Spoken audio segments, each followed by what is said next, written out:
Hi all, welcome to Sapphire Future Academy's Board Booster series. Today we are going to discuss the part 4 of haloalkanes and haloarenes. In the previous class, we have discussed about the preparation of haloalkanes and haloarenes. So today we are starting with the physical properties of haloalkanes and haloarenes. നമുക്കറിയാം haloalkanes എന്ന് പറയുന്നത് ഒരു hydrocarbon ചെയിനിൽ chlorine, bromine, iodine പോലുള്ള ഏതെങ്കിലും ഒരു halogen substitute ചെയ്യുമ്പോൾ കിട്ടുന്നതാണ് hello alkenes. Benzene റിംഗിലാണെങ്കിൽ നമ്മൾ അതിനെ ഹാലോ അരീൻസ് എന്ന് വിളിക്കും. അപ്പോൾ അതിന്റെ പ്രിപ്പറേഷൻസ് ഡിസ്കസ് ചെയ്തു.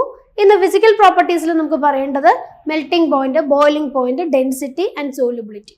ഓക്കെ, അപ്പോൾ ആദ്യം മനസ്സിലാക്കേണ്ടത് physical properties mainly depends on their molecular mass and force of attraction. Physical properties are directly proportional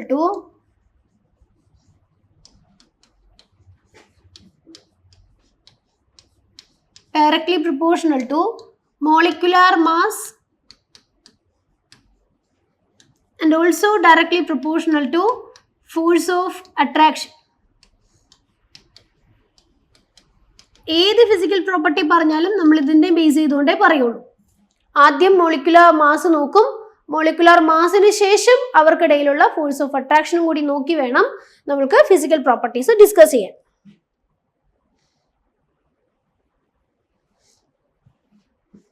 okay, അപ്പോൾ ആദ്യം നമുക്ക് melting and boiling point discuss ചെയ്യാം. അപ്പോൾ ഏതൊരു ഹാലോ അൽക്കീൻ എടുത്താലും മോളിക്കുലാർ മാസിന് ഡയറക്ട്ലി പ്രൊപ്പോർഷണൽ ആണ് അവരുടെ മെൽറ്റിംഗ് പോയിന്റും ബോയിലിംഗ് പോയിന്റും. അതായത് മോളിക്കുലാർ മാസ് കൂടി വരുന്നതനുസരിച്ച് ബോയിലിംഗ് പോയിന്റും മെൽറ്റിംഗ് പോയിന്റും കൂടി വരുന്നു. ഓക്കെ, അപ്പോൾ അത് തന്നെ ഡിപ്പെൻഡ് ചെയ്യുന്നത് ആരെയൊക്കെ ആയിരിക്കും? നമ്പർ ഓഫ് കാർബൺ ആറ്റംസിനെ ആയിരിക്കും അല്ലെ. നമ്പർ ഓഫ് കാർബൺ ആറ്റംസ് കൂടുമ്പോൾ മോളിക്കുലാർ മാസ് കൂടും. അതുപോലെ തന്നെ അതിലിരിക്കുന്ന ഹാലജൻ ആറ്റംസിനെ ഡിപ്പെൻഡ് ചെയ്യും. ഫ്ലൂറിനേക്കാൾ മാസ് ഉള്ള ആളാണ് ക്ലോറിൻ, ക്ലോറിനേക്കാൾ മാസ് ഉള്ളതാണ് ബ്രോമിൻ, ബ്രോമിനേക്കാൾ മാസ് ഉള്ളതാണ് അയഡിൻ. അപ്പൊ ഹാലജൻ ആറ്റംസിന്റെ മോളിക്കുലർ മാസ് കൂടുന്നതനുസരിച്ചും അവരുടെ നമ്പർ ഓഫ് ഹാലജൻ ആറ്റംസ് കൂടുന്നതനുസരിച്ചും മോളിക്കുലർ മാസ് കൂടും. അതനുസരിച്ച് ബോയിലിംഗ് പോയിന്റും കൂടി വരും. അപ്പൊ ഇതാണ് ഇവിടെ മെയിൻ ആയിട്ട് നോട്ട് ചെയ്യേണ്ട point. Number of carbon atoms കൂടുന്നതനുസരിച്ച് ബോയിലിംഗ് പോയിന്റ് കൂടും. Then halogen atoms fluorine, chlorine, bromine, അയഡിനിലേക്ക് പോകുന്നതനുസരിച്ച് മോളിക്കുലർ മാസ് കൂടും, ബോയിലിംഗ് പോയിന്റ് കൂടും. ദെൻ ക്ലോറിൻ, ബ്രോമിൻ, അയഡിൻ ഇവരുടെയൊക്കെ നമ്പർ കൂടുന്നതനുസരിച്ചും മോളിക്കുലർ മാസ് കൂടും, അതനുസരിച്ചും ബോയിലിംഗ് പോയിന്റ് കൂടും. Okay, then if we have given two halo alkanes having same molecular mass, അപ്പൊ രണ്ട് ഹാലോ അൽക്കെയിൻസ് ഒരേ മോളിക്കുലർ മാസ് ഉള്ളതാണ് തന്നിരിക്കുന്നതെങ്കിൽ അപ്പൊ നമ്മൾ അവിടെ നോക്കേണ്ടതാണ് ഫോഴ്സ് ഓഫ് അട്രാക്ഷൻ. ഓക്കെ, അപ്പൊ മേജർ ഫാക്ടർ എന്ന് പറയുന്നത് മോളിക്കുലാർ മാസ് ആണ്. അതിനുശേഷം ഒരേ മോളിക്കുലാർ മാസ് ആർക്കെങ്കിലും വരുന്നുണ്ടെങ്കിൽ മാത്രം നമ്മൾ നോക്കേണ്ടതാണ് ഫോഴ്സ് ഓഫ് അട്രാക്ഷൻ. അത് കൂടുതലും ഐസോമറിക് ഹാലോ ആൽക്കെയിൻസിലാണ് വരിക. സ്ട്രെയിറ്റ് ചെയിനും ബ്രാഞ്ചഡ് ചെയിനും ഒക്കെ വരുമ്പോഴാണ് നമ്മൾ ഫോഴ്സ് ഓഫ് അട്രാക്ഷൻ നോക്കേണ്ടത്. അല്ലാത്തടത്തെല്ലാം മോളിക്കുലാർ മാസ് ചെക്ക് ചെയ്യണം. അങ്ങനെ വരുമ്പോൾ ഫോഴ്സ് ഓഫ് അട്രാക്ഷന് ഡയറക്ട്ലി പ്രൊപ്പോർഷണൽ ആയതുകൊണ്ട് അവിടെ നമ്മൾ സർഫസ് ഏരിയക്കാണ് ഇമ്പോർട്ടൻസ് കൊടുക്കുക. സർഫസ് ഏരിയക്കാണ് ഇമ്പോർട്ടൻസ് കൊടുക്കുക. ഓക്കെ, അപ്പൊ ഇവിടെ താഴെ 3 എക്സാമ്പിൾ എഴുതിയിട്ടുണ്ട്. ഇതെല്ലാം 4 കാർബൺ വരുന്ന ബ്രോമോബ്യൂട്ടൈൻസിന്റെ ഡെറിവേറ്റീവ്സ് ആണ്. ബ്രോമോബ്യൂട്ടൈൻസിന്റെ ഡിഫറെന്റ് ഐസോമേഴ്സ് ആണ്. അപ്പൊ ആദ്യം എഴുതിയിരിക്കുന്നത് സ്ട്രെയിറ്റ് ചെയിൻ ആണ്, നോർമൽ ബ്യൂട്ടൈൽ ബ്രോമൈഡ് ആണ്, അല്ലെങ്കിൽ ബ്രോമോബ്യൂട്ടൈൻ എന്ന് പറയാം. ദെൻ രണ്ടാമത് എഴുതിയിരിക്കുന്നത് ഐസോ ബ്യൂട്ടൈൽ ബ്രോമൈഡ് ആണ്.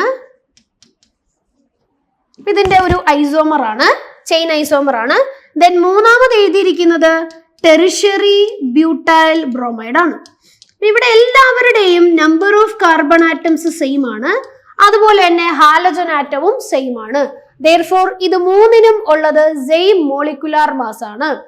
ബട്ട് സർഫസ് ഏരിയയിൽ വ്യത്യാസമുണ്ട്. ഓക്കെ, അപ്പൊ മോളിക്കുലാർ മാസ് സെയിം ആണെങ്കിൽ മാത്രം നമ്മൾ ഏതൊരു ഫാക്ടർ എടുക്കാൻ പാടുള്ളൂ? ഫോഴ്സ് ഓഫ് അട്രാക്ഷൻ എടുക്കാൻ പാടുള്ളൂ. അവിടെ നമ്മൾ നോക്കേണ്ടത് സർഫസ് ഏരിയ ആണ്. സർഫസ് ഏരിയ കൂടുന്നതനുസരിച്ച് ഫോഴ്സ് ഓഫ് അട്രാക്ഷൻ കൂടും. ഫോഴ്സ് ഓഫ് അട്രാക്ഷൻ കൂടുന്നതനുസരിച്ച് മെൽറ്റിംഗ് പോയിന്റും ബോയിലിംഗ് പോയിന്റും കൂടും. ഓക്കെ, അപ്പൊ ഇവിടെ ഏറ്റവും കൂടുതൽ സർഫസ് ഏരിയ എപ്പോഴായിരിക്കും? സ്ട്രെയിറ്റ് ചെയിൻ വരുമ്പോഴായിരിക്കും അല്ലെ. ബ്രാഞ്ചിങ് കൂടുന്തോറും സർഫസ് ഏരിയ ഡിക്രീസ് ചെയ്യും. ബ്രാഞ്ചിങ് കൂടുന്തോറും സർഫസ് ഏരിയ ഡിക്രീസ് ചെയ്യും. ഓക്കെ, അപ്പൊ നമുക്ക് പറയാം ബ്രാഞ്ചിങ് കൂടുന്തോറും ബോയിലിംഗ് പോയിന്റ് കുറയുമെന്ന് പറയാം. ഓക്കെ, അപ്പൊ ഇവിടെ സ്ട്രെയിറ്റ് ചെയിൻ ആണ്, ബ്രാഞ്ചിങ് ഒന്നുമില്ല. ഇവിടെ വരുമ്പോ ഒരു ചെറിയൊരു ബ്രാഞ്ചിങ് ഉണ്ട്, ഇവിടെ വരുമ്പോൾ നല്ല രീതിയിൽ ബ്രാഞ്ചിങ് ഉണ്ട് അല്ലെ. അപ്പൊ ബ്രാഞ്ചിങ് കൂടിയത് കൊണ്ട് ഏറ്റവും ലീസ്റ്റ് സർഫസ് ഏരിയ ഉള്ള ആളാണ് ടെറിഷ്യറി ബ്യൂട്ടൈൽ ബ്രോമൈഡ്. ഏറ്റവും കൂടുതൽ മോസ്റ്റ് സർഫസ് ഏരിയ ഉള്ള ആളാണ് നോർമൽ ബ്യൂട്ടൈൽ ബ്രോമൈഡ്.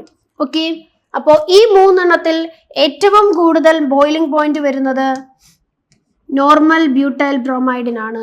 അത് കഴിഞ്ഞ് isobutyl bromide. Least boiling point വരുന്നത് tertiary butyl bromide, because they have least surface area. Okay, അപ്പൊ ബ്രാഞ്ചിങ് കൂടുന്തോറും സർഫസ് ഏരിയ കുറയുമെന്ന് പഠിച്ചു വെക്കുക. If they have same molecular mass. Molecular മാസിനാണ് മെജോറിറ്റി കൊടുക്കേണ്ടത്, അതിനുശേഷം മാത്രം ഫോഴ്സ് ഓഫ് അട്രാക്ഷന് ഇമ്പോർട്ടൻസ് കൊടുക്കാം. Then in the case of halo arenes, halo അരീൻസിന്റെ കേസിലും മോളിക്കുലാർ മാസിന് തന്നെയാണ് ഇമ്പോർട്ടൻസ്. ആദ്യം ഏത് ഹാലോജൻ ആണ് അവിടെ പ്രസന്റ് ആയിരിക്കുന്നതെന്ന് നോക്കുക. അതിന്റെ മാസ് കൂടുന്നതനുസരിച്ച് മെൽറ്റിംഗ് പോയിന്റും ബോയിലിംഗ് പോയിന്റും കൂടും. Then number of halogen atoms കൂടുന്നതനുസരിച്ച് മെൽറ്റിംഗ് പോയിന്റും ബോയിലിംഗ് പോയിന്റും കൂടും. ആ ഫാക്ടർക്ക് സെയിം തന്നെ. ഇനി ഇവിടെ എടുത്തു പറയുന്ന ഒരു പോയിന്റ് ഡൈ ഹാലോ അരീൻസ്, അതായത് ഡൈക്ലോറോ ബെൻസീൻ അല്ലെങ്കിൽ ഡൈബ്രോമോ ബെൻസീൻ ഒക്കെ വരുന്നിടത്ത് അവിടെ മൂന്ന് ഡെറിവേറ്റീവ്സ് വരാം. Ortho derivative, meta derivative and para derivatives വരാം. ഇവിടെ ഇത് ഓർത്തോ സബ്സ്റ്റിറ്റ്യൂഷൻ ആണ്. ഓർത്തോ സബ്സ്റ്റിറ്റ്യൂഷൻ ആണ് ഇവിടെ വന്നിരിക്കുന്നത്. ഇവിടെ മെറ്റാ സബ്സ്റ്റിറ്റ്യൂഷൻ ആണ് വന്നിരിക്കുന്നത്. ഇവിടെ പാരാ സബ്സ്റ്റിറ്റ്യൂഷൻ ആണ് വന്നിരിക്കുന്നത്. ഇങ്ങനെ വരുമ്പോ ഇവിടെ ചെറിയൊരു വ്യത്യാസം. ഓൾമോസ്റ്റ് ഇവരുടെ ബോയിലിംഗ് പോയിന്റും മെൽറ്റിംഗ് പോയിന്റും സെയിം ആണ്, കാരണം ഇവരുടെ മോളിക്കുലാർ മാസ് സെയിം ആണ്. ബട്ട് ഇവരുടെ ഈ ഒരു അറേഞ്ച്മെന്റിലെ വ്യത്യാസം കാരണം ഫോഴ്സ് ഓഫ് അട്രാക്ഷനിൽ ചെറിയൊരു വ്യത്യാസമുണ്ട്. അതുകൊണ്ട് ബോയിലിംഗ് പോയിന്റും ചെറുതായിട്ട് വ്യത്യാസം വരും. ഓക്കെ, അപ്പൊ അതാണ് ഇവിടെ എക്സ്പ്ലെയിൻ ചെയ്യാൻ പോകുന്നത്. ഇനി ഇവിടെ വരുന്നത് ഏത് ഫോഴ്സ് ഓഫ് അട്രാക്ഷൻ ആണെന്നും കൂടി അറിഞ്ഞിരിക്കണം. ഇവിടെ വരുന്ന force of attraction dipole moment ആണ്. ഡൈ ഹാലോ ആരീൻസിൽ പ്ലേ ചെയ്യുന്ന അല്ലെങ്കിൽ ഹാലോ ആൽക്കീൻസിൽ മൊത്തത്തിൽ പ്ലേ ചെയ്യുന്ന ഫോഴ്സ് ഓഫ് അട്രാക്ഷൻ എന്ന് പറയുന്നത് ഡൈപോൾ മൊമെന്റ് ആണ്. ഓക്കെ, അപ്പൊ ഈ ഡൈപോൾ മൊമെന്റ് ആർക്കാണോ കൂടുതൽ അവരുടെ ഫോഴ്സ് ഓഫ് അട്രാക്ഷൻ ആണ് കൂടുതൽ. therefore they have little more boiling and melting points അല്ലെ. അപ്പൊ ഇവിടെ ഡൈപോൾ മൊമെന്റ് ആർക്കാണ് കൂടുതൽ? എപ്പോഴും ഓർക്കേണ്ടത് ഓർത്തോക്കാണ് ഡൈപോൾ മൊമെന്റ് കൂടുതൽ. അത് കഴിഞ്ഞ് മെറ്റയ്ക്ക്, ഏറ്റവും ലീസ്റ്റ് ആണ് പാരയ്ക്ക്. പാരയ്ക്ക് ഡൈപോൾ മൊമെന്റ് ഇല്ല, കാരണം പാരയിൽ അറേഞ്ച്മെന്റ് നേരെ ഓപ്പോസിറ്റ് ആയതുകൊണ്ട് നെറ്റ് മ്യൂ എന്ന് പറയുന്നത് 0 ആണെന്ന് നമ്മൾ പഠിച്ചിട്ടുണ്ട്. ഓക്കെ, അപ്പൊ പാരാ പൊസിഷനിൽ വരുമ്പോ ഓർത്തു വയ്ക്കുക, dipole moment equal and opposite ആയതുകൊണ്ട് ക്യാൻസൽ ആയി പോകും. അതുകൊണ്ട് അവിടെ ഡൈപോൾ മൊമെന്റ് ഇല്ല എന്ന് പറഞ്ഞാൽ ഫോഴ്സ് ഓഫ് അട്രാക്ഷൻ ലീസ്റ്റ് ആണ്. അവിടെ ഏറ്റവും കൂടുതൽ വരുന്നത് ഓർത്തോ ഡെറിവേറ്റീവിനാണ്, അത് കഴിഞ്ഞിട്ട് മെറ്റ, ലീസ്റ്റ് വരുന്നത് പാര. ഓക്കെ, അപ്പൊ ഇവിടെ നമ്മൾ പ്രതീക്ഷിക്കുന്നത് ഡൈപോൾ മൊമെന്റ് നമ്മുടെ പാരാ ഡെറിവേറ്റീവിന് ഏറ്റവും കുറവായതുകൊണ്ട് ഓർഡർ നമ്മൾ എക്സ്പെക്ട് ചെയ്യുന്നത് ഇതാണ്. ഇതിൽ ചെറിയൊരു വ്യത്യാസമുണ്ട്. അപ്പൊ അതുകൊണ്ട് അത് എടുത്ത് ചോദിക്കാം. ഒരു എക്സെപ്ഷൻ ഉള്ളത് കൊണ്ട് അത് എടുത്ത് ചോദിക്കാം. ഇതാണ് നമ്മൾ എക്സ്പെക്ട് ചെയ്യുന്ന ഓർഡർ. ബട്ട് ഇവിടെ ലിറ്റിൽ ഡിഫറൻസ് ഉണ്ട്. ഓക്കെ, അപ്പൊ എന്താണ് ആ ഡിഫറൻസ് എന്ന് നോക്കാം. ഇവിടെ മെൽറ്റിംഗ് പോയിന്റിലാണ് ഡിഫറൻസ് വരുന്നത്. ബോയിലിംഗ് പോയിന്റ് സെയിം തന്നെയാണ്, മെൽറ്റിംഗ് പോയിന്റിലാണ് ഡിഫറൻസ് വരുന്നത്. ഓക്കെ, മെൽറ്റിംഗ് പോയിന്റിലാണ് ഡിഫറൻസ് വരുന്നത്. എന്താണ് ആ ഡിഫറൻസ് എന്ന് നോക്കാം. മെൽറ്റിംഗ് പോയിന്റിൽ വരുന്ന ഡിഫറൻസ്, മെൽറ്റിംഗ് പോയിന്റ് എന്ന് പറയുമ്പോൾ ഇവർ സോളിഡ് സ്റ്റേറ്റിലേക്ക് കൺവേർട്ട് ആവണമല്ലോ. അപ്പൊ സോളിഡ് സ്റ്റേറ്റിലേക്ക് കൺവേർട്ട് ആവുമ്പോൾ ഇവർക്കൊരു ക്രിസ്റ്റൽ ലാറ്റീസിലേക്ക് ഇവർ അറേഞ്ച്ഡ് ആവണം അല്ലെ. അപ്പൊ ക്രിസ്റ്റൽ ലാറ്റീസിലേക്ക് അറേഞ്ച്ഡ് ആവുമ്പോൾ എത്രത്തോളം ക്ലോസ് പാക്കിംഗ് വരുന്നോ അത്രത്തോളം ഫോഴ്സ് ഓഫ് അട്രാക്ഷൻ കൂടും എന്ന് നമുക്കറിയാം. ഓക്കെ, എന്താണ് ക്രിസ്റ്റൽ ലാറ്റീസിലേക്ക് വരുമ്പോൾ ഇവർ എത്രത്തോളം ക്ലോസ്ലി പാക്ഡ് ആകുന്നോ അത്രയും അടുത്താണ് ഇവർ ഇരിക്കുക. ദാറ്റ് മീൻസ് ഇവരുടെ ഇടയിലുള്ള ഫോഴ്സ് ഓഫ് അട്രാക്ഷൻ കൂടുതലായിരിക്കും. ഓക്കെ, ആ ഒരു പോയിന്റ് വെച്ച് നോക്കുമ്പോൾ നമ്മുടെ പാരാ ഡെറിവേറ്റീവ് ആണ് ഏറ്റവും നന്നായിട്ട് ക്ലോസ് പാക്ക് ചെയ്യാൻ പറ്റുക. കാരണം ഇവരുടെ ഈ രണ്ട് ക്ലോറിൻസ് ഇങ്ങനെ ഓപ്പോസിറ്റ് നിൽക്കുന്നത് കൊണ്ട് ഈ സൈഡിലോ ഒരു ബ്ലോക്കിംഗ് വരുന്നില്ല. അപ്പൊ അടുത്ത പാരാ ഡെറിവേറ്റീവ് എടുത്താലും അവരെ നമുക്ക് മാക്സിമം അടുത്തേക്ക് കൊണ്ടുവരാം, നന്നായിട്ട് ക്ലോസ്ലി പാക്ക് ചെയ്യാം. ഏറ്റവും അടുത്തിരിക്കുന്നുണ്ട് ഇവർക്കിടയിലായിരിക്കും force of attraction maximum play ചെയ്യുക. അതുകൊണ്ട് പാരാ ഡെറിവേറ്റീവിനായിരിക്കും മെൽറ്റിംഗ് പോയിന്റ് ഏറ്റവും കൂടുതലായിട്ടുണ്ടാവാ. വാല്യൂ ഇവിടെ കൊടുത്തിരിക്കുന്നത് നോക്കി 323 ആണ്. ഓക്കെ, ബട്ട് മെറ്റയ്ക്ക് 249 ഉള്ളൂ, ഓർത്തോയ്ക്ക് 256 ഉള്ളൂ. കണ്ടോ, ഇവിടെ മെറ്റയ്ക്ക് 256 വരാൻ കാരണം ഇവിടെ ഫോഴ്സ് ഓഫ് അട്രാക്ഷൻ കൂടുതലാണ്. അതിൽ കുറവ് ഫോഴ്സ് ഓഫ് അട്രാക്ഷൻ മെറ്റയ്ക്ക് ഉള്ളത് കാരണം 249 വന്നിട്ടുള്ളൂ. ഓക്കെ, അതിലും കുറവ് 249 കുറവാണ് നമ്മളിവിടെ എക്സ്പെക്ട് ചെയ്തിരുന്നത്. ബട്ട് അല്ല, ഏറ്റവും കൂടുതലാണ് 323 ആണ് വാല്യൂ. ദാറ്റ് ഈസ് ഓർത്തോ കഴിഞ്ഞിട്ട് പാര കഴിഞ്ഞിട്ട് ഓർത്തോ, അത് കഴിഞ്ഞിട്ട് മെറ്റ. ഇതാണ് മെൽറ്റിംഗ് പോയിന്റിന്റെ ഓർഡർ കറക്റ്റ് ആയിട്ട് വരിക. പാരാ ഡെറിവേറ്റീവിനാണ് ഏറ്റവും ഹയസ്റ്റ് മെൽറ്റിംഗ് പോയിന്റ് വരിക. അത് കഴിഞ്ഞിട്ട് normal order ortho Meta. Okay, അപ്പൊ അതിന് റീസൺ ചോദിച്ചാൽ പറയണം, അവിടെ ഓപ്പോസിറ്റ്ലി അറേഞ്ച്ഡ് ആണ് ക്ലോറിൻ ആറ്റംസ്. അതുകൊണ്ട് 2 പാരാ ഐസോമറുകളെ നമുക്ക് ഏറ്റവും ക്ലോസ്ലി പാക്ക് ചെയ്യാം. അതുകൊണ്ട് ഫോഴ്സ് ഓഫ് അട്രാക്ഷൻ ഏറ്റവും കൂടുതലായിരിക്കും. Therefore, മെൽറ്റിംഗ് പോയിന്റ് ഹയർ ആണ്. ബട്ട് ഈ 2 കേസിലും ഈ സൈഡിൽ ക്ലോറിൻ ആറ്റംസ് നിൽക്കുന്നത് കൊണ്ട് അടുത്ത ആൾക്ക് ഒരു പരിധിയിൽ കൂടുതൽ അടുത്തേക്ക് വന്ന് ക്ലോസ്ലി പാക്കഡ് ആവാൻ പറ്റില്ല. അപ്പൊ അതുകൊണ്ട് ഫോഴ്സ് ഓഫ് അട്രാക്ഷൻ ഇവർക്കുള്ളതിനേക്കാൾ കൂടുതലായിരിക്കും പാരാ ഐസോമർ. ഓക്കെ, ഇത് വളരെ ഇമ്പോർട്ടന്റ് ആണ്, നോട്ട് ചെയ്ത് വെക്കാം. ഓക്കെ, ദെൻ അടുത്തത്, അപ്പൊ മെൽറ്റിംഗ് ആൻഡ് ബോയിലിംഗ് പോയിന്റ്സിൽ ഇത്രയേ ഉള്ളൂ. ഇത് ഓർത്തു വെക്കുക, NCERT കൊടുത്തിരിക്കുന്നത് കൊണ്ട് ചോദിക്കാൻ ചാൻസ് ഉള്ളതാണ്. ദെൻ അടുത്തത് ഡെൻസിറ്റി.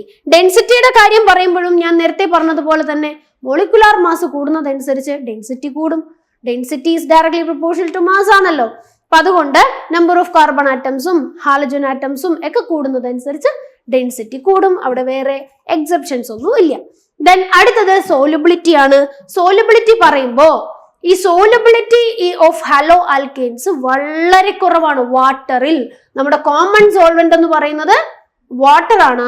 വാട്ടറിൽ ഹാലോ ആൽക്കെയിൻസിന് വെരി സ്ലൈറ്റ്ലി സോലുബിളെ ആകുന്നുള്ളൂ. അതിന് കാരണം എന്തായിരിക്കും? വാട്ടറിലേക്ക് ഇവർ ഡിസോൾവ് ആകുമ്പോ, ഇപ്പൊ വാട്ടർ മോളിക്യൂൾസിലേക്ക് ഇവർ ഡിസോൾവ് ആകുമ്പോ they should get bonded with this water molecule അല്ലെ.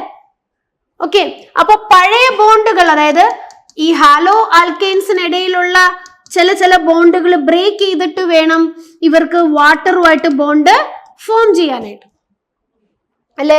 അപ്പൊ പഴയ ബോണ്ടുകൾ ബ്രേക്ക് ചെയ്യുന്നുണ്ട്, പുതിയ ബോണ്ടുകൾ ഫോം ചെയ്യപ്പെടണം. എന്നാൽ മാത്രമേ വാട്ടറിലേക്ക് ഹാലോ ആൽക്കെയിൻസും ഹാലോ അരീൻസും സോലുബിൾ ആകുള്ളൂ.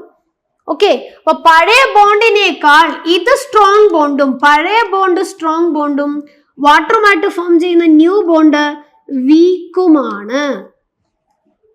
അപ്പൊ വാട്ടറുമായിട്ട് ഫോം ചെയ്യുന്ന പുതിയ ഫോഴ്സ് ഓഫ് അട്രാക്ഷൻ അവരിൽ എക്സിസ്റ്റ് ചെയ്തിരുന്ന ഫോഴ്സ് ഓഫ് അട്രാക്ഷനേക്കാളും വീക്കാണ്. അങ്ങനെ ഒരു കാര്യത്തിന് അവര് വലിയ ഇൻട്രസ്റ്റ് ഒന്നും എടുക്കില്ല.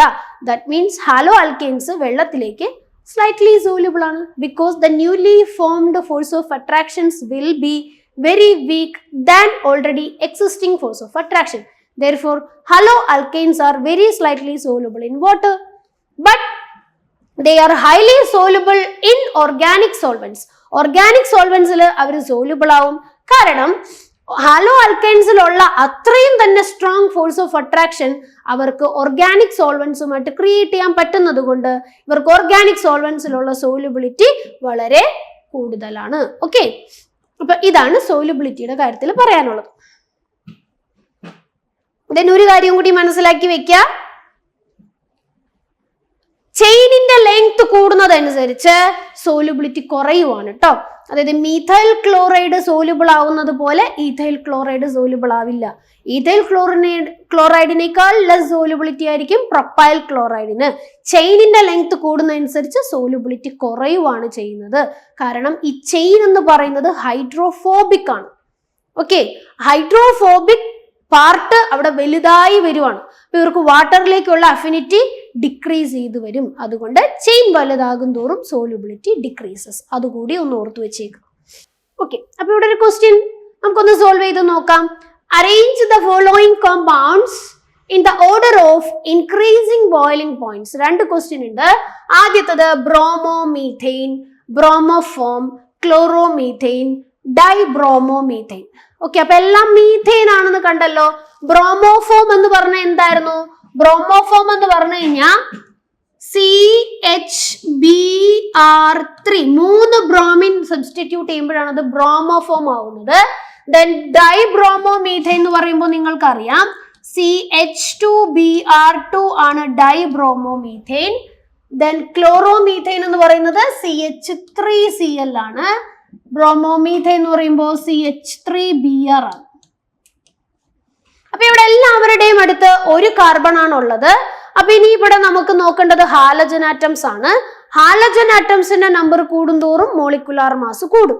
അതിൽ തന്നെ ക്ലോറിനേക്കാൾ കൂടുതലാണ് ബ്രോമിന്റെ മാസ്. അപ്പൊ ഇവിടെ നോക്കിക്കേ, ഏറ്റവും കൂടുതൽ ബ്രോമിൻ ഉള്ളത് ബ്രോമോഫോമിനാണ്, CHBr3. അപ്പൊ അതുകൊണ്ട് അതിന്റെ മോളിക്കുലാർ മാസ് ആണ് ഏറ്റവും കൂടുതൽ ബോയിലിംഗ് പോയിന്റും ബ്രോമോഫോമിനായിരിക്കും. അപ്പൊ ഏറ്റവും കൂടുതൽ ബോയിലിംഗ് പോയിന്റ്. അത് കഴിഞ്ഞിട്ട് നോക്കിക്കേ, നമ്മുടെ ഡൈബ്രോമോമീഥെയിനിൽ 2 ബ്രോമിൻ ആറ്റംസ് ഉണ്ട്. അപ്പൊ ബ്രോമോഫോമിന് തൊട്ട് താഴെ മോളിക്കുലാർ മാസ് വരും ഡൈബ്രോമോമീഥെയിനിന്. അതുകൊണ്ട് ബോയിലിംഗ് പോയിന്റും തൊട്ടു താഴെ തന്നെ വരും ഡൈബ്രോമോമീഥെയിൻ. ഇനി അതിൽ കുറവായിരിക്കും ഒരു ബ്രോമിൻ വരുന്ന മീഥെയിനിന്, ബ്രോമോമീഥെയിൻ.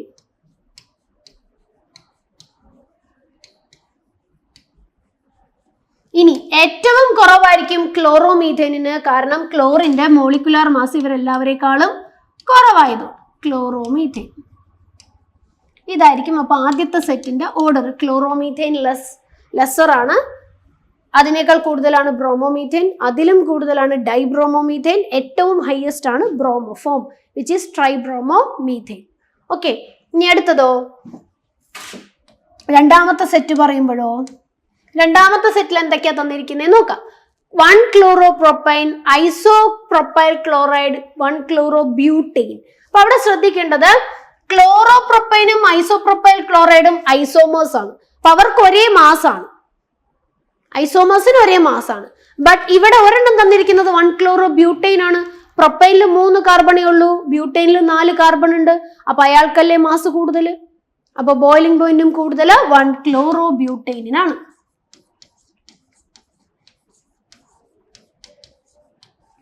ഇനി അത് കഴിഞ്ഞിട്ട് പിന്നെ ആരാ ഉള്ളത്? 1 ക്ലോറോപ്രോപ്പൈനും ഐസോപ്രോപ്പൈൽ ക്ലോറൈഡും. 1 ക്ലോറോപ്രോപ്പൈൻ എന്ന് പറഞ്ഞാൽ സ്ട്രെയിറ്റ് ചെയിൻ ആണ്, CH3 CH2 CH2 Cl ആണ്. ഐസോപ്രോപ്പൈൽ ക്ലോറൈഡ് എന്ന് പറഞ്ഞാൽ ബ്രാഞ്ചഡ് ചെയിൻ ആണ്, CH3 CH CH3 Cl. Okay, അപ്പൊ അവിടെ ബ്രാഞ്ചിങ് വരുന്നത് കൊണ്ട് സർഫസ് ഏരിയ കുറയും, ബോയിലിംഗ് പോയിന്റും കുറയും.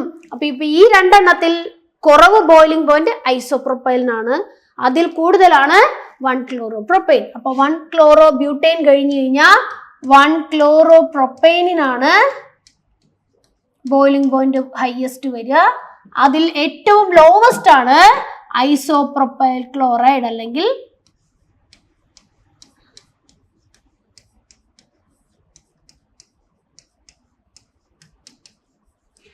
ഓക്കെ. അപ്പൊ ഇതാണ് ഫിസിക്കൽ പ്രോപ്പർട്ടീസ്. അപ്പൊ ഫിസിക്കൽ പ്രോപ്പർട്ടീസിൽ ഇത്രേ കാര്യങ്ങളേ ഉള്ളൂ. അപ്പൊ എല്ലാം മോളിക്കുലാർ മാസിന് പ്രൊപ്പോർഷണൽ ആണെന്ന് ഓർക്കുക. മോളിക്കുലാർ മാസ് സെയിം ആണെങ്കിൽ മാത്രം ഫോഴ്സ് ഓഫ് അട്രാക്ഷനെ നോക്കി പറയുക. ഓക്കെ, ദെൻ അടുത്ത ടോപ്പിക് ഫിസിക്കൽ പ്രോപ്പർട്ടീസ് കഴിഞ്ഞ് ഇനി നമുക്ക് കെമിക്കൽ പ്രോപ്പർട്ടീസ് പഠിക്കണം. അപ്പൊ നമ്മൾ ഹാലോ ആൽക്കെയിൻസിന്റെയും ഹാലോ അരൈൻസിന്റെയും കെമിക്കൽ റിയാക്ഷൻസിലേക്ക് കടക്കുകയാണ്.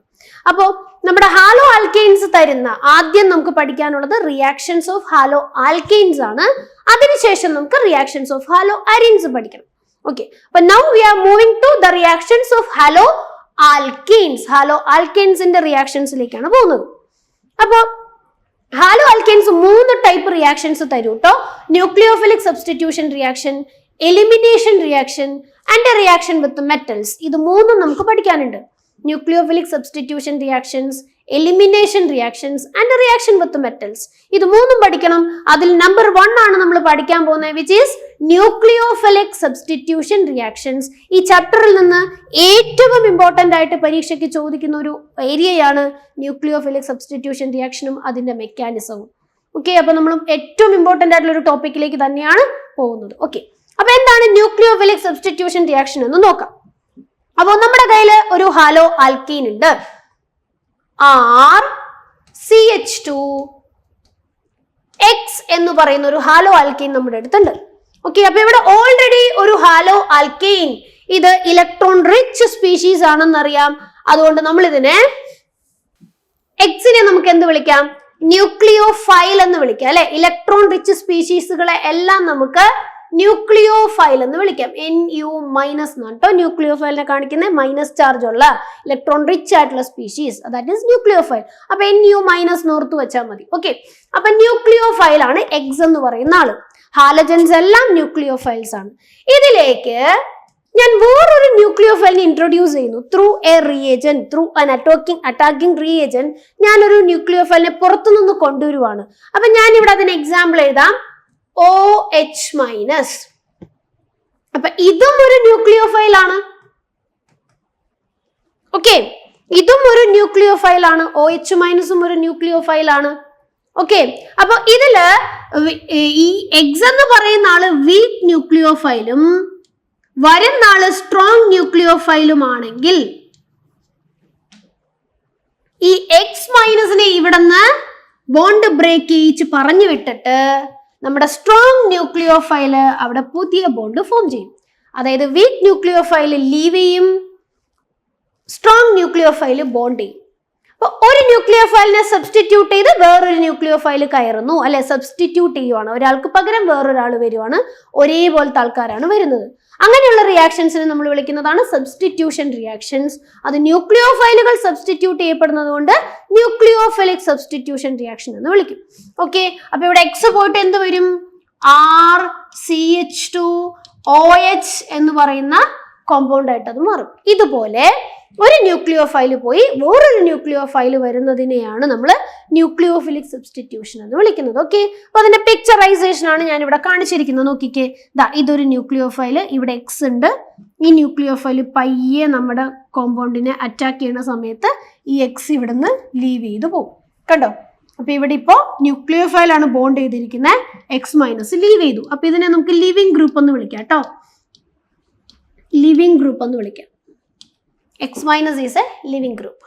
ഓക്കെ, അപ്പോൾ കോമൺ ആയിട്ട് കാണുന്ന ന്യൂക്ലിയോഫിലിക് സബ്സ്റ്റിറ്റ്യൂഷൻ റിയാക്ഷനുകൾക്ക് എക്സാമ്പിൾ ആണ് ഇവിടെ കൊടുത്തിരിക്കുന്നത്. ഓക്കെ, അപ്പൊ ഇവിടെ നോക്കി, ആദ്യം RX ഒരു ഹലോ ആൽക്കീൻ ആണ്, നമ്മൾ പുറത്തുനിന്ന് OH- കൊണ്ടുവരുന്നത്. അപ്പൊ നിങ്ങൾ അറിഞ്ഞിരിക്കേണ്ടത് OH- എന്ന് പറയുന്ന ആളെ കിട്ടാനായിട്ട് നമുക്ക് അക്വസ് ആയിട്ടുള്ള NaOH അല്ലെങ്കിൽ KOH സ്ട്രോങ് ബേസസ് ഏതെങ്കിലും ഒരെണ്ണം എടുക്കാം. അതിൽ നിന്ന് ലാർജ് എമൗണ്ടിൽ OH- അയോൺസ് നമുക്ക് അവൈലബിൾ ആവും. അപ്പൊ നമ്മൾ ഹാലോ ആൽക്കൈനിലേക്ക് എന്ത് ചേർത്ത് കൊടുത്താൽ മതി? അക്വസ് ആയിട്ടുള്ള ഒരു ബേസ് ആഡ് ചെയ്ത് കൊടുത്തു കഴിഞ്ഞാൽ ഈ റിയാക്ഷൻ അവിടെ നടക്കും. X- പോകുന്നു, OH- വരുന്നു. ഓക്കെ, അപ്പൊ ഇതാണ് ആദ്യത്തെ എക്സാമ്പിൾ. ദെൻ അടുത്തത് നോക്കിക്കേ, RO- കണ്ടോ, മൈനസ് ചാർജ് ഉള്ള ഇലക്ട്രോൺ റിച്ച് ആയിട്ടുള്ള എല്ലാവരും ന്യൂക്ലിയോഫൈൽ ആണ് കേട്ടോ. അപ്പൊ അത് കിട്ടാൻ വേണ്ടി നമ്മൾ എടുക്കേണ്ടത് RONA.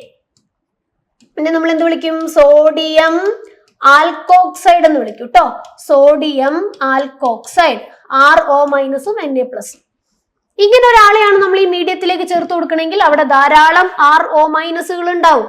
ആ RO- സ്ട്രോങ് ആണ്, X- ലീവ് ചെയ്തിട്ട് അവിടെ വന്ന് ബോണ്ട് ചെയ്യും. ഓർക്കുക, നെഗറ്റീവ് ചാർജ് ഉള്ള ഭാഗമായിരിക്കും വന്ന് ബോണ്ട് ചെയ്യുന്നത് കേട്ടോ. ന്യൂക്ലിയോഫൈൽ എന്ന് പറഞ്ഞാൽ നെഗറ്റീവ് ചാർജ് ഉള്ള ഭാഗമാണ്, അതായിരിക്കും വന്ന് ബോണ്ട് ചെയ്യുക. കണ്ടോ, OR എന്നാണ് ബോണ്ടിങ് വരിക, അത് ശ്രദ്ധിക്കും. ദെൻ അടുത്തത് CN- എന്ന് പറയുന്ന ന്യൂക്ലിയോഫൈൽ. CN- എന്ന് പറയുന്ന ന്യൂക്ലിയോഫൈല് അത് വന്ന് ബോണ്ട് ചെയ്യുന്നു. CN- ആണെന്നുണ്ടെങ്കിൽ X- പറഞ്ഞു വിട്ട് അവിടെ വന്ന് ബോണ്ട് ചെയ്യുന്നു. ഇവിടെ നിങ്ങൾ ശ്രദ്ധിക്കേണ്ടത് CN- പ്രൊവൈഡ് ചെയ്യാൻ നമുക്ക് രണ്ടാൾക്കാരെ എടുക്കാം. പൊട്ടാസ്യം സയനൈഡ് കൊടുക്കാം, സിൽവർ സയനൈഡ് കൊടുക്കാം, AgCN കൊടുക്കാം. അപ്പോ ഈ സയനൈഡ് എന്ന് പറയുന്ന ന്യൂക്ലിയോഫൈൽ അറിയപ്പെടുന്നത് ആംബിഡന്റ് ന്യൂക്ലിയോഫൈൽ എന്നാണ് അറിയപ്പെടുന്നത്. ആംബിഡന്റ് ന്യൂക്ലിയോഫൈൽ എന്നാണ് അറിയപ്പെടുന്നത്. ബിക്കോസ് ഇവിടെ കാർബണും നൈട്രജനും ന്യൂക്ലിയോഫൈൽ ആയിട്ട് ആക്ട് ചെയ്യാം. കാർബൺ വഴിയും നെഗറ്റീവ് ചാർജ് ബോണ്ട് ഫോം ചെയ്യാം.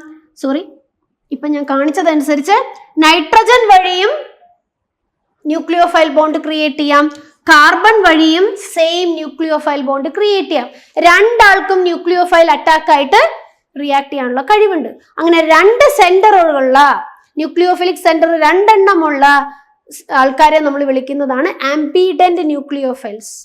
അപ്പൊ അവിടെ നമുക്ക് രണ്ട് പ്രോഡക്റ്റ് കിട്ടാം. CN വഴി കാർബൺ വഴി ബോണ്ട് ചെയ്താൽ മാത്രമേ നമുക്ക് പ്രോഡക്റ്റ് RCN എന്ന് കിട്ടുള്ളൂ.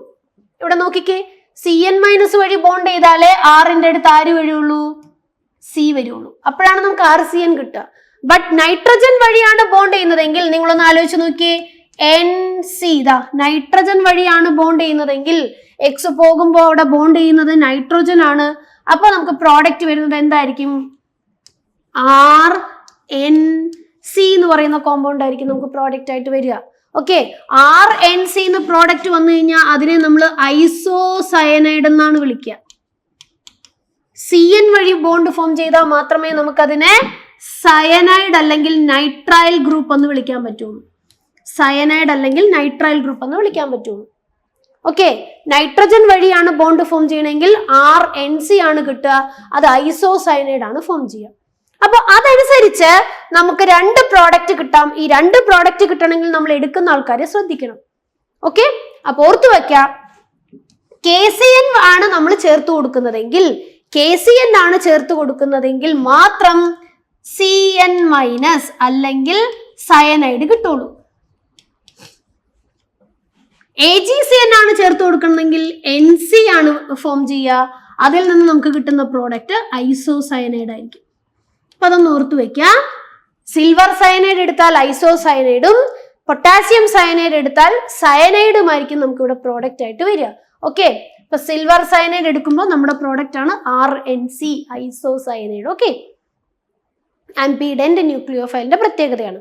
ദെൻ അടുത്തത് അമോണിയ NH3 ആണ് എടുക്കുന്നതെങ്കിൽ ഈ NH3യിൽ നിന്ന് നമുക്ക് NH2 മൈനസ് എന്ന് പറയുന്ന ന്യൂക്ലിയോഫൈലിനെ ജനറേറ്റ് ചെയ്യിക്കാം. NH3യിൽ നിന്ന് NH2 മൈനസിനെ ജനറേറ്റ് ചെയ്യിക്കാം. NH2 മൈനസ് വന്ന് ഇവിടെ ബോണ്ട് ചെയ്യും. ശ്രദ്ധിക്കുക, ഈ മൈനസ് ചാർജ് ഇരിക്കുന്നത് ഹൈഡ്രജന്റെ കയ്യിലല്ല, നൈട്രജന്റെ കയ്യിലായിരിക്കും. അപ്പൊ നൈട്രജൻ ആയിരിക്കും വന്ന് ബോണ്ട് ഫോം ചെയ്യുക. അപ്പൊ RNH2 എന്ന് പറയുന്ന കോമ്പൗണ്ട് ആവും. ഇത് വേറൊരു ഹൈഡ്രോ കാർബൺ ഡെറിവേറ്റീവ് ആണ്. ദാറ്റ് ഈസ് അമീൻസ് എന്ന് പറയുന്ന കാറ്റഗറിയിലുള്ളതാണ്, നമുക്ക് പഠിക്കാനുണ്ടത്. ഓക്കെ, അപ്പൊ RNH2 ഫോം ചെയ്യും, പ്രൈമറി അമീൻ ഫോം ചെയ്യും.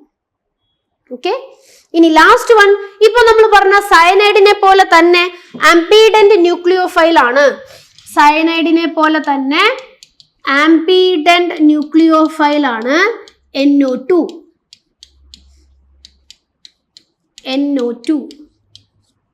ഓക്കെ, അപ്പൊ ഇവിടെ നിങ്ങൾ ശ്രദ്ധിക്കേണ്ടത്, അവിടെയും നമുക്ക് രണ്ടാൾക്കാരെ സെലക്ട് ചെയ്യാം. ഒന്ന് KNO2 ചേർത്ത് കൊടുത്താലും NO2 ഗ്രൂപ്പ് വരും, AgNO2 ചേർത്ത് കൊടുത്താലും NO2 ഗ്രൂപ്പ് വരും. പക്ഷെ KNO2 ആണ് ചേർക്കുന്നതെന്നുണ്ടെങ്കിൽ നമുക്ക് പ്രോഡക്റ്റ് കിട്ടുക RONO, ഓക്സിജൻ വഴിയാണ് ബോണ്ട് ചെയ്യുക. ഇവിടെ NO2ല് നൈട്രജൻ വഴിയും ബോണ്ട് ഫോം ചെയ്യാം, ഓക്സിജൻ വഴിയും ബോണ്ട് ഫോം ചെയ്യാം. രണ്ടും ന്യൂക്ലിയോഫിലിക് സെന്ററുകളാണ്. KNO2 എടുത്താൽ ബോണ്ട് ഫോം ചെയ്യുന്നത് ഓക്സിജൻ വഴിയായിരിക്കും. അതായത് നമുക്ക് കിട്ടുന്നത് RONO എന്ന് പറയുന്ന കോമ്പൗണ്ട് ആണ്. അതിനെ നമ്മൾ വിളിക്കും അൽക്കൈൽ നൈട്രൈറ്റ് എന്ന് വിളിക്കും. ബട്ട് AgNO2 ആണ് എടുക്കുന്നതെങ്കിൽ അവിടെ ബോണ്ട് ഫോം ചെയ്യുന്നത് നൈട്രജൻ വഴിയായിരിക്കും. അപ്പോഴേ നമുക്ക് ശരിക്കും RNO2 എന്ന് എഴുതാൻ പറ്റുള്ളൂ, നൈട്രജൻ വഴി ബോണ്ട് ഫോം ചെയ്യുമ്പോൾ. അപ്പൊ കിട്ടുന്ന പ്രോഡക്റ്റിനെ നമ്മൾ വിളിക്കുന്നതാണ് നൈട്രോ ആൽക്കീൻ. അപ്പൊ ഇതൊന്ന് ഓർത്തു വയ്ക്കുക, ഈ ഒരു വ്യത്യാസമുണ്ട്. ഇത് രണ്ട് KCNന്റെ കേസിലും AgCNന്റെ കേസിലും എങ്ങനെ വരും, KNO2 എങ്ങനെ വരും, AgNO2 എങ്ങനെ വരും എന്ന് എഴുതി പഠിക്കുക. ഓക്കെ, അപ്പൊ ഇതാണ് examples for nucleophilic substitution reaction. Okay, അപ്പൊ ഇതൊക്കെ ഒന്ന് ജസ്റ്റ് ഒന്ന് നോക്കി വെക്കുക, ഇമ്പോർട്ടന്റ് ആയിട്ടുള്ള എക്സാമ്പിളുകളാണ് ഇതെല്ലാം. ഇനി ഇത് റിയാക്ഷൻ നടത്തുന്നതിന് രണ്ട് മെത്തേഡ് ഉണ്ട്, മെക്കാനിസം രണ്ട് രീതിയിലുണ്ട്. അതാണ് SN1ഉം SN2ഉം ഇമ്പോർട്ടന്റ് ആയിട്ടുള്ളത്. അത് നമുക്ക് അടുത്ത ക്ലാസ്സിൽ ഡിസ്കസ് ചെയ്യാം. അടുത്ത ക്ലാസ്സിൽ കാണുന്നത് വരെ എല്ലാവർക്കും താങ്ക് യു.